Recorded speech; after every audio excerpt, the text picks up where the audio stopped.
So this hole here on the side of my house, I had a conduit box coming out with a bunch of cabling. I had a satellite cable and a bunch of networking. Well, I'm running a mesh system now and I don't have satellite. So what I need to do is I pulled the box off and I need to repair this hole. Now this hole originally was made with a hole saw, with like this one here. And common sense would say, well, you know what? Just take this and make another piece with like a piece of 3/4 plywood, and then the piece that I cut, put in here. But the problem is that won't work because of the kerf. This here kerf is the thickness of this blade here. So when I cut it out, it's just going to slop in here. So any attempt to glue it in or whatnot won't work because it will just hit only part of it. So what I'm going to do is I'm going to cut another piece. So now if you have just like an oblong hole or just a chunk that came out and it's not perfect, what you want to do is go ahead and cut a round piece with a hole saw, whatever size you need. And then what we want to do is make a piece that's exactly this size. Now I won't be able to use this, so I'm going to go ahead and cut one with my laser. Now if you don't have a laser, it's okay. You can take and measure the hole and then go into a graphics program like GIMP or something and make a round hole like a template, make a circle and then cut it out on a piece of paper and then trace it onto a piece of wood and then cut it with a jigsaw or whatever you have. But I have a laser, so I'm going to go ahead and cut a piece with a laser. Now the problem is that my laser it's a cheap laser. It's only like $300 or $400, so I can't cut anything thicker than 1/4 of an inch. So I want 3/4 of an inch here. So I'm going to have to cut 3 pieces and then glue them together, which is okay.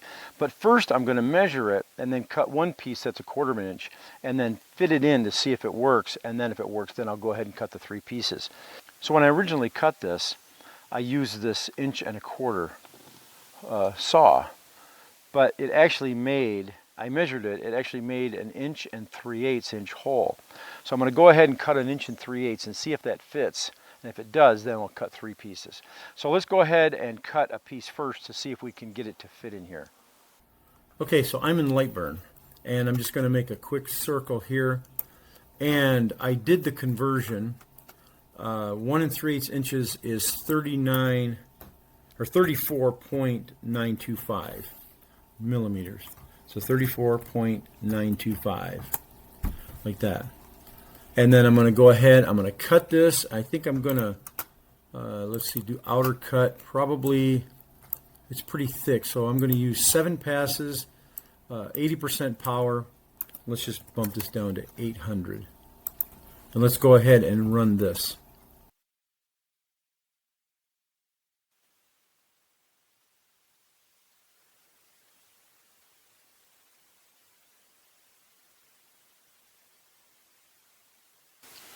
Okay, let's try this.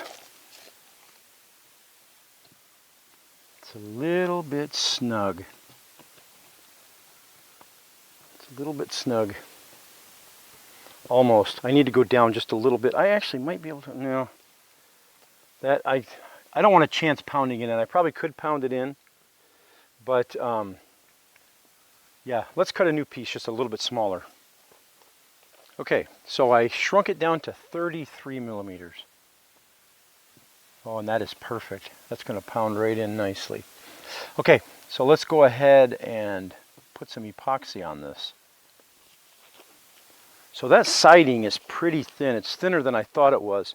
So I'm just going to glue 2 of these together. And I've got some 2-part epoxy here.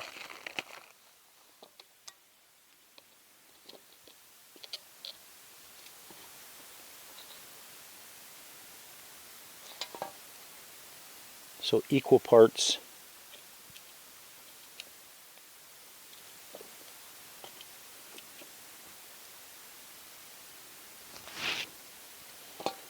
And then stir it up.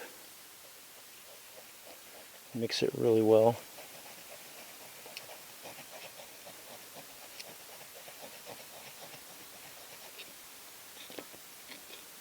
And then epoxy these 2 together.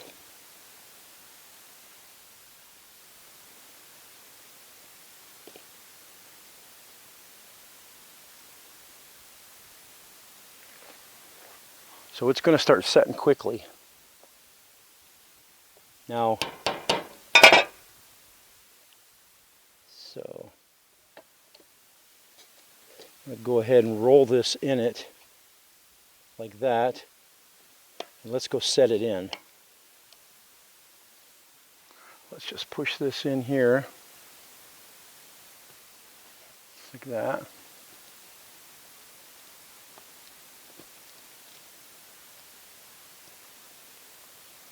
Perfectly level. I'm going to sand this down so it doesn't matter if the epoxy gets around the outside of it. I'm going to sand that down. So I'm going to let that harden for about a half an hour and then come back.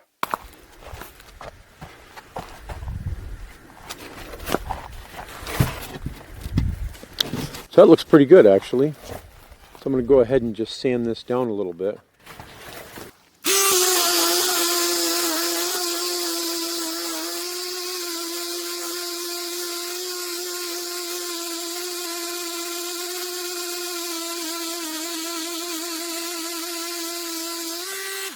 Yeah, that feels nice. Yeah, that feels good. So now I'm just going to go ahead and apply some of this 3M interior exterior high strength hole repair.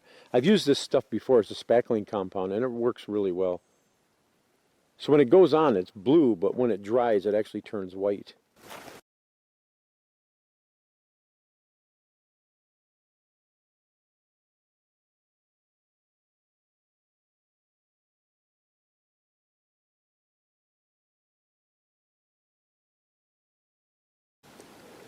Okay, so you'll see that it turned white here. So I'm just going to go ahead and sand this down flat and we'll see if I need to put any more on.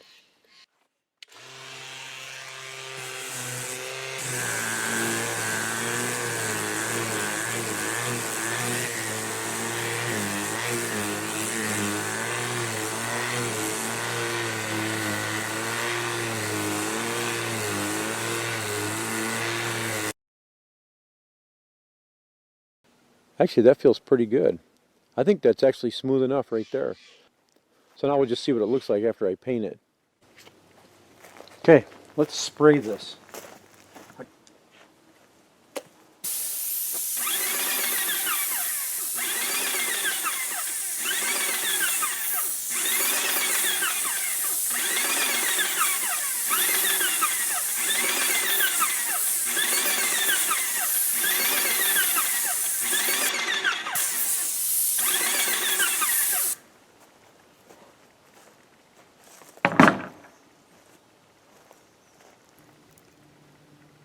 There, you can barely see the outline. I could have done a better job, I think, maybe a spackle, but it's almost completely disappeared. If you step back here, you'd have to really be looking for it. You really can't see it unless you knew it was actually there.